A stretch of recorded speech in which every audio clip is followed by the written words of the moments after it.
Het wordt het tweede jaar achter elkaar de winnaar van de Frieske Hiestekeuring, Lokwenske. Ja, dankjewel.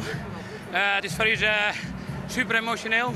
Het is onze eerste hengst die we toen op stal kregen. En ik ga altijd in het hinderlood. Elke keer 12 trekken reserve. Wat toen de knoppen draait. Ja, gewoon meer het verstoren broekt. Komt dit eruit? Ja, is geweldig. Dat is net te begrijpen wat het van me doet. Dat is echt geweldig. Wat betekent dit voor je? Nou ja, voor mijzelf heel erg dat ik mijn zin krijg. Ik bedoel, ik vind het de allermooiste hinder van de hele wereld. Ik heb er altijd in lood. Hij speakerhut op een fjotten. Hij vakt goed.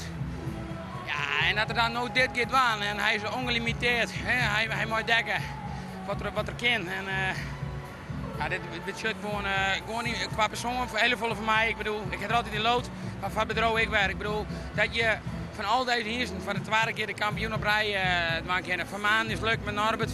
Ik doe het aan met 12 verschillende hiersten. Ja, dat is gewoon alles van je, alles. Maar ik zeg dat ik alles, en dat is het hele team. En ik heb hem nou, mijn hele team van Staal de Messelen. Ze staan dag en nacht voor je kleer.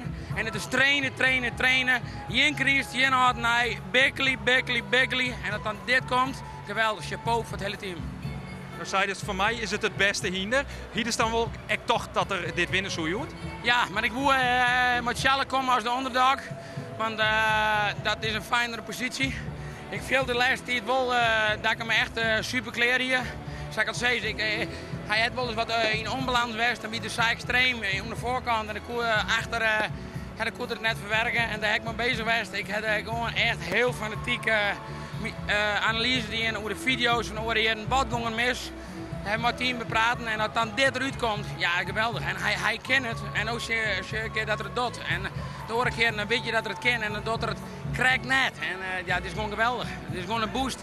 Je had me 100 Red Bulls, was me denken. Ik ben helemaal gek eigenlijk. Machtig. Pieken op het juiste moment. Ja, het is gewoon pieken op het juiste moment. En had je dat dan maar het hinder door, ben je mooi begonnen binnen. En ben je vanaf het begin zo gewoon in lowen. Die bedrijf op elkaar zetten had. Als die het nog een keer doet, ja, dat is de grote jongensdream. Flint hier weet me al met dream. Maar dit, ik kon niet meer zien. Je bent gewoon emotioneel van, krijg ik maar de huldiging. Ze ben gewoon net, maar dit hinder het u sabot op de kaart zetten. Het is zo'n vreselijk leven hinder bij hem per band. En dat vind ik het leuk van dit hinder. Het is echt een Fries hinder. Mijn band, die ben 63, die kennen hem juist, die kennen hem dwan. Dan is het braaf, maar als er ontwerkt, maar is het rijk. Dus, ik zei dat, ik was vaker zijn in een interview, daar is maar praten. De man van Omroep Friesland wil altijd dat ik met de hinders praat, maar daar is het echt maar praten. Voor de tweede keer op Rieren winnen van de Frieske Hiestekeuring. Ja. Agen Okkema, Lokwenske. Dankjewel. En Jo, bedankt voor dit mooie interview. Geniet je ervan.